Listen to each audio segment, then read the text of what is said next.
Why are some teachers quitting teaching?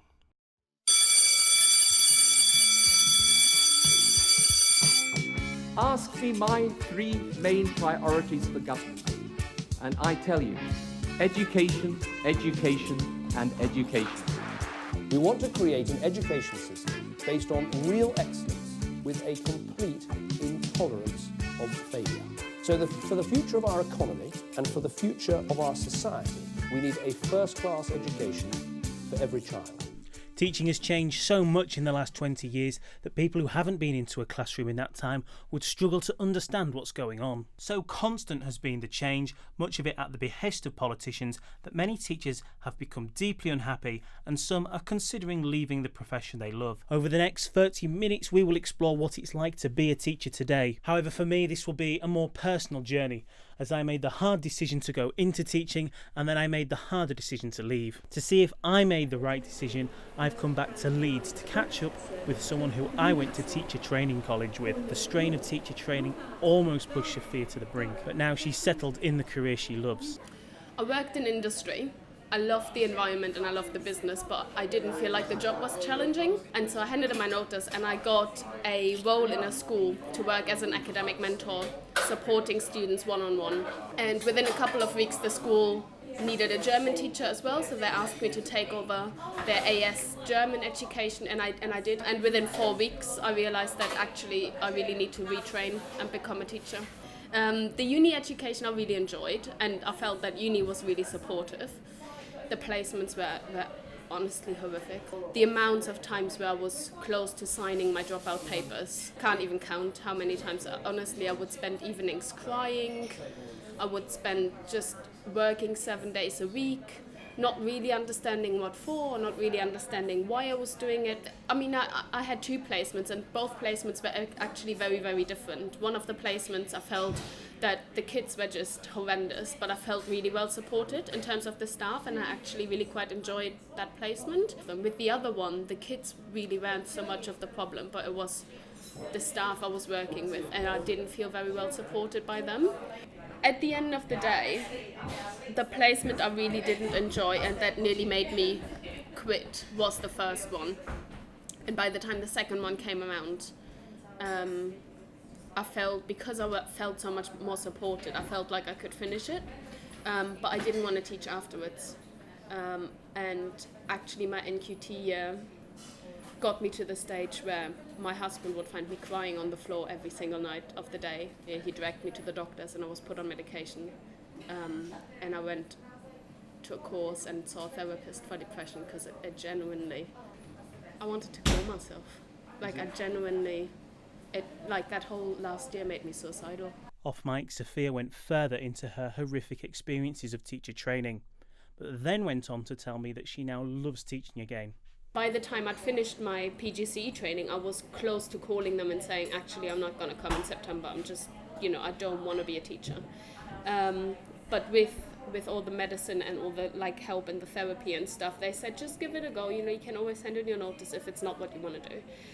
And I absolutely adored my NQT year. I loved it. It's exactly what I want to do.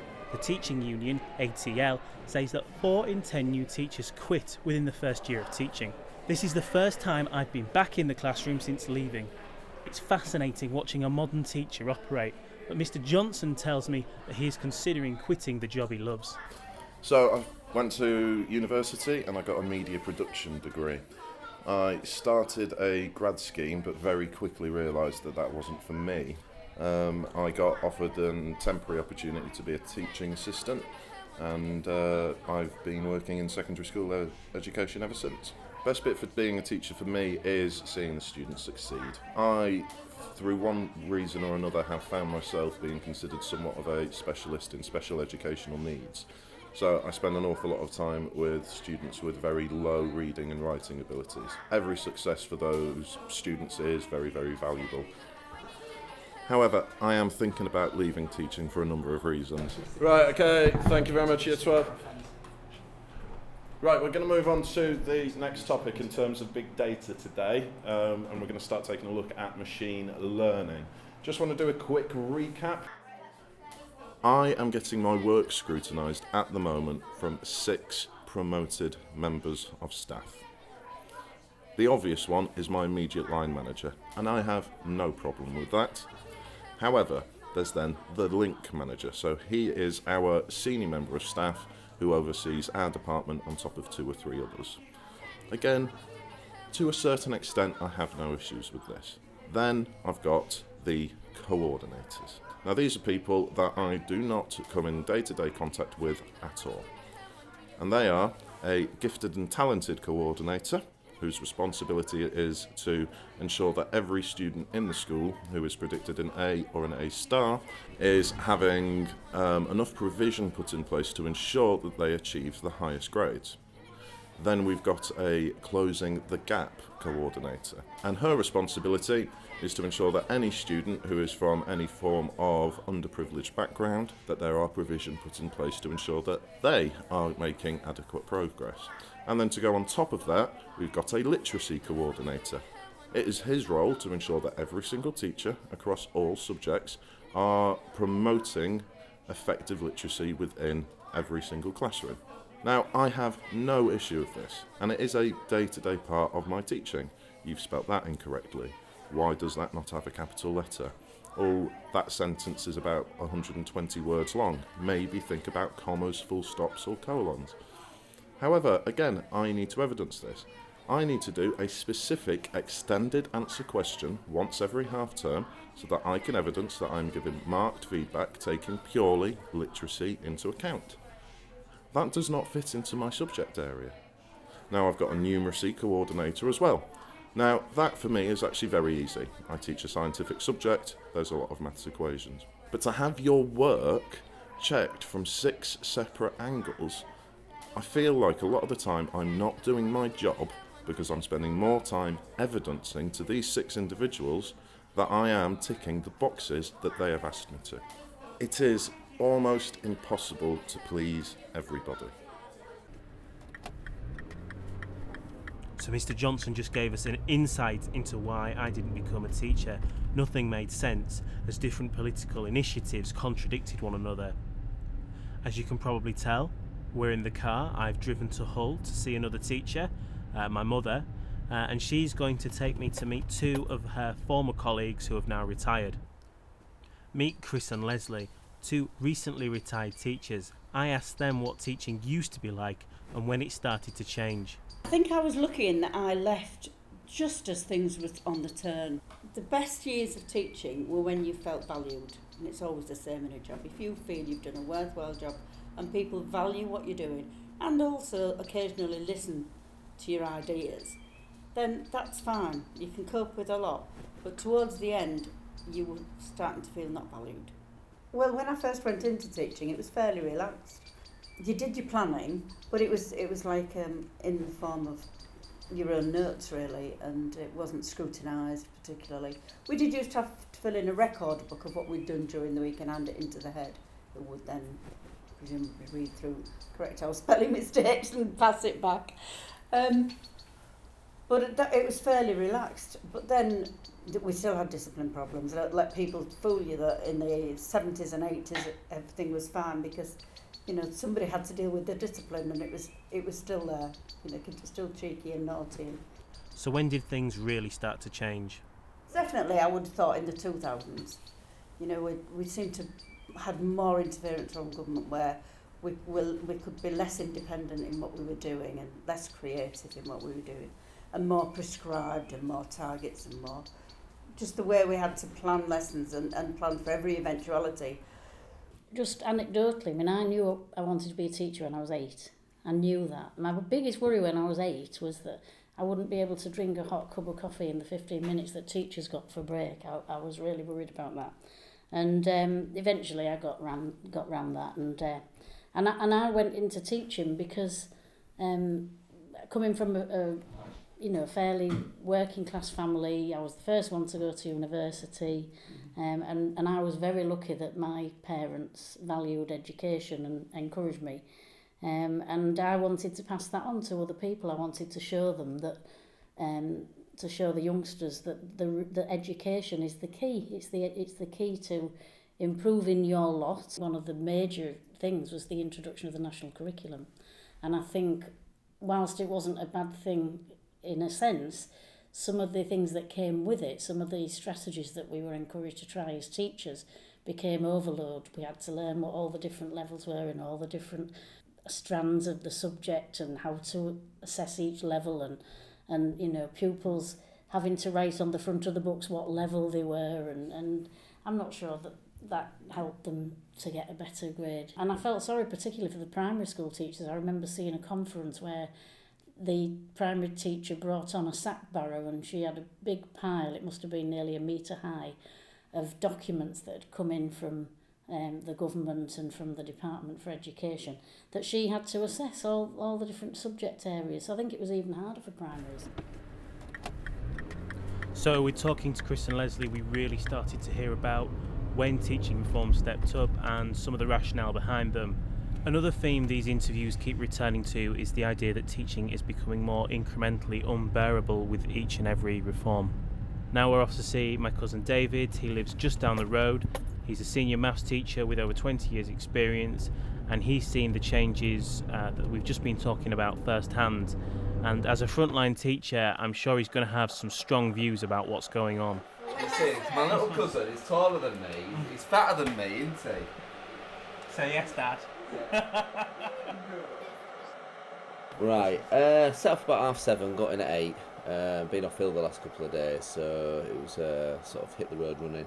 Having to sort out my room from the mess that's been the last couple of days, figure out what the kids had done, and then today's a bit of a weird day because we had something called an enhancement day. So once every half term, on average, our kids are taken off their normal timetable, and then we have to teach things that are outside our normal remit, and it's all part of the personal, social, health, citizenship education. I think that's all the different things in there. There might be a careers that they should have been in there as well.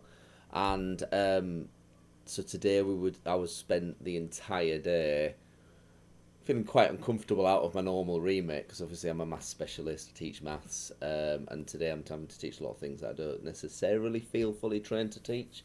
Well, when I first came into teaching, there was actually a lot of union action of working to rule in order to set certain things in stone that teachers were expected to do.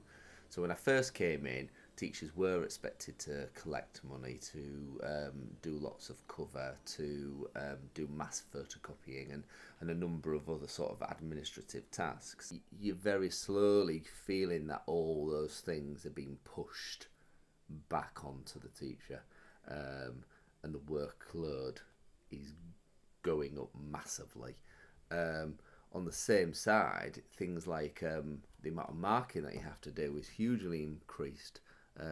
This all comes from Ofsted, and the fact that Ofsted find it much easier to assess progress over time by looking at your books and looking at the marking. So therefore we do a hell of a lot more marking because of those pressures come down onto us. And I'll be completely honest, as a maths teacher, marking, in my opinion, makes absolutely bugger all difference. I've not once in my 18 years had a pupil turn round to me and say, after marking the books, "Oh right, I get that now," because that happens in the lesson as we're talking. But every time we mark, we have to do a what went well, an even better if, and then give the pupils my action points, which in our subject is some questions to do. You know what, I wouldn't mind too much if it made huge difference to their progress, but it doesn't. The progress is what happens in the classroom. That's 99% of the progress these kids make. So after talking to cousin David, I'm getting the feeling that I made the right choice not going into teaching. To see what teaching's like in another country, I Skype called a friend who's taught in Hong Kong for more than 7 years, just to see the difference between teaching abroad and teaching in the UK. I left as soon as I finished my bachelor's degree because I was looking at jobs in the UK, and it was during the recession and the market just wasn't looking very good.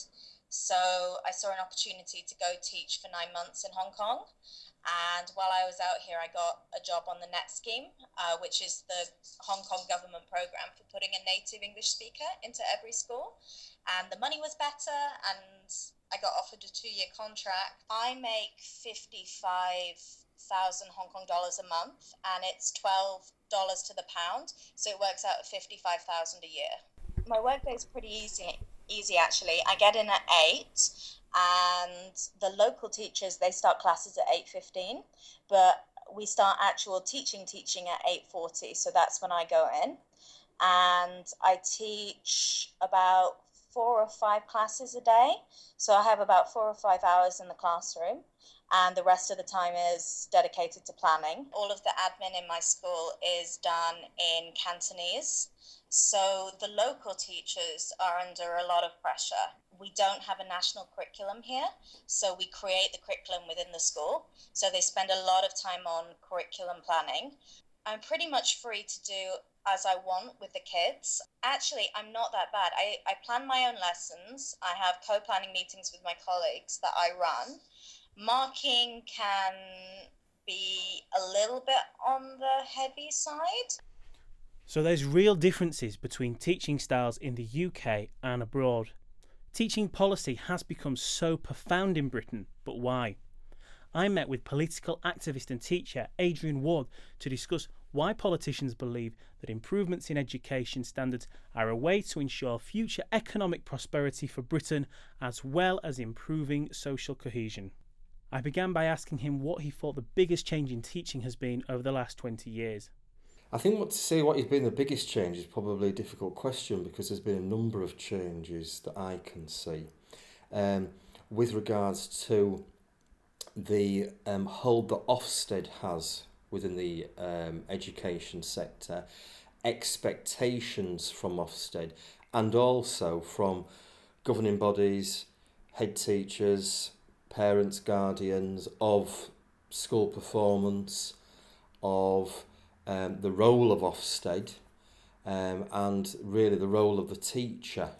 And in many respects it has changed fundamentally. Not always positive, because in many respects progress of students in lessons, making sure that assessment is done in a particular way, that lessons are delivered in a particular way, the flexibility of actually doing certain job roles within the teaching profession have changed fundamentally. They really have. Adrian is a teacher with over 20 years experience, so I asked him how Ofsted has changed things. Okay, so what we've had basically a changing ball game with Ofsted over a number of years, and their expectations, because they seem to be changing and constantly changing every 6 months or so, it does undermine putting programmes in place and actually seeing whether the programme actually works or not. There are many questions around the competency of Ofsted with regards to if it's still failing schools at this stage, the schools that it's been in and out of. Is Ofsted fit for purpose? Is it actually doing its job? I've been speaking to a number of people within the teaching profession who feel that the quality of education is very much diminished. It hasn't improved at all. In some areas there have been clear improvements, and certainly in academic attainment in a lot of institutions. In the early part of the last decade, the government introduced an ICT strategy, and this was basically a secondary ICT strategy, and it came in a number of files and it had lesson plans in it. It was clear to see that an awful lot of money had been spent on this, an awful lot of taxpayers' money, like with a lot of other government initiatives, but it just wouldn't work. It didn't work because it had been clearly been produced by another specialist. The lessons that we were given and the resources were not fit for purpose. They far exceeded the lesson and any sort of levels of expectation that you could place on a child of that particular age group. And they were basically unachievable.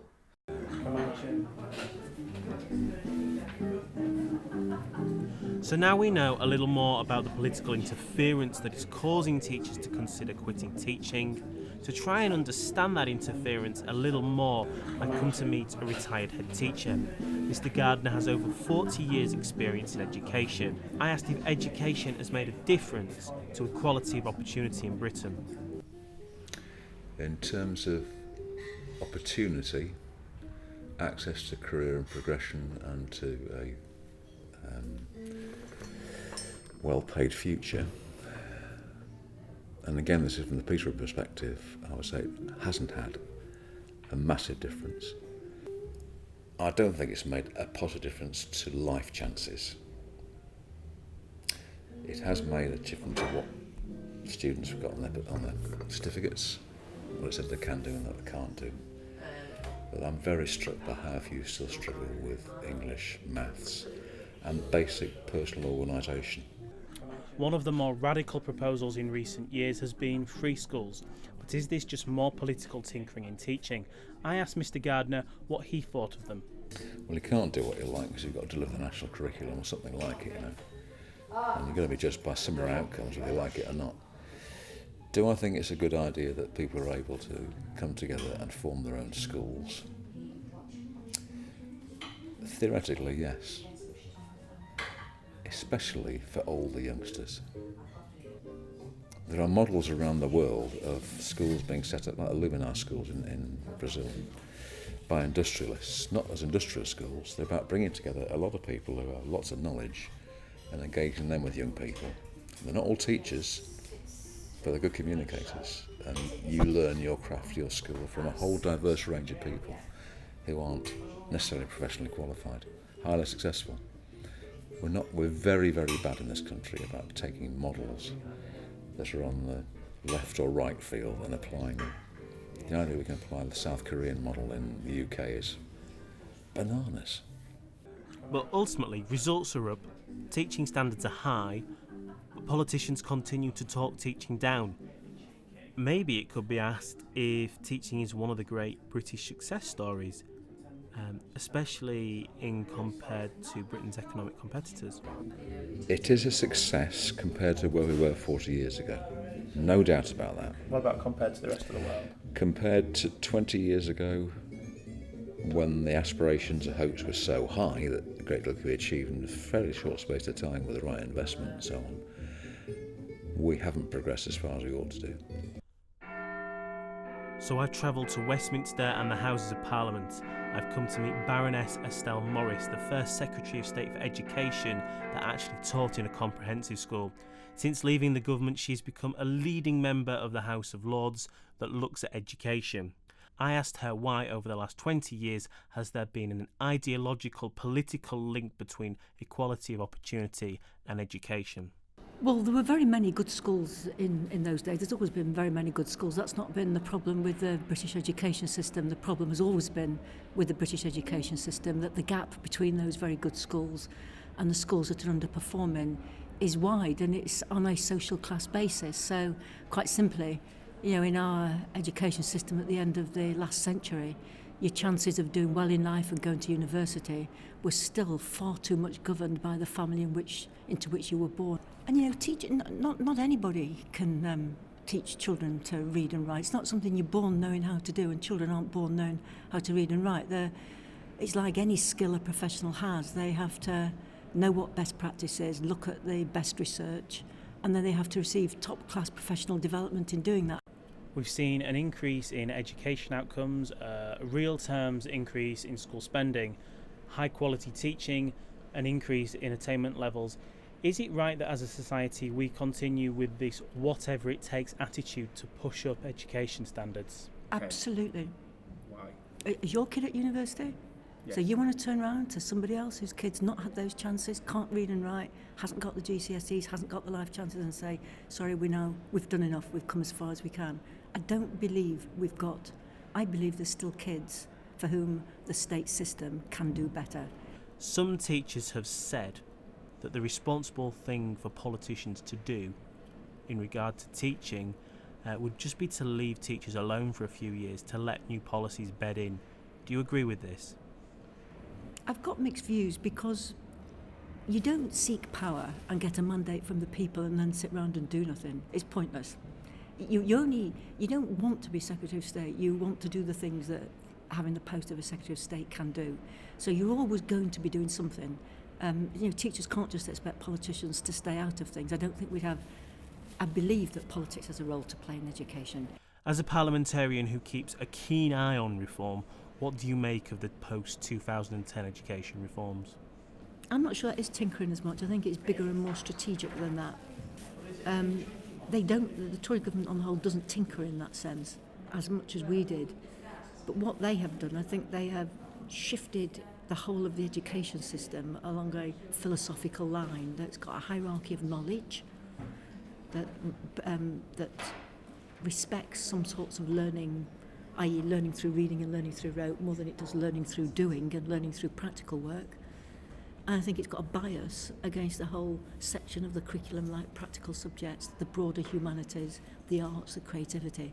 So that's not tinkering, that's really seismic shift, and I think they've got that wrong. And finally, from speaking to teachers, they tell me that they love teaching, that they think standards have increased, yet there's the other side, the side of the job that is forcing them to consider leaving the profession they love. They see this as political tinkering. What do you say to that? I don't think it's political tinkering. I think it's something that's more difficult to solve. If it was political tinkering, it'd be easy to solve, but it's not. And I think it's a difficult issue. I think what successive governments have wanted to do is to give teachers more freedom. But they are accountable for standards. They can't just stand back and say, get on with it. I taught in the 70s when no one bothered what you did in the classroom, and I would not want to go back to those days. Standards, as you say, are rightly much higher now. So all this tinkering has brought about progress.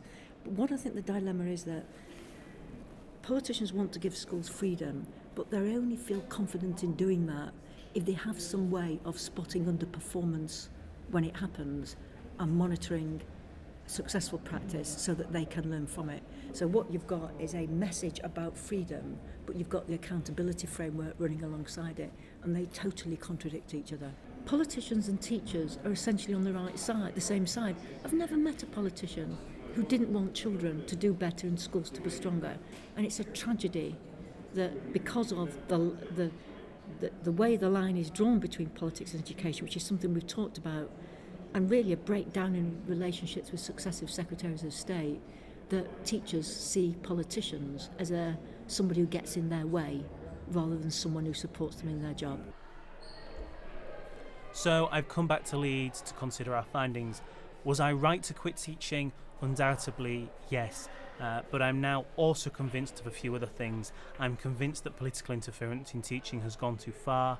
I'm convinced that politicians genuinely believe that education is the way to solve many of the problems we have within society. And I'm also convinced that strict professional monitoring to enforce government policy is making teaching unbearable. But, as Estelle Morris said, you will never meet a teacher or a politician who doesn't want to see school children do better.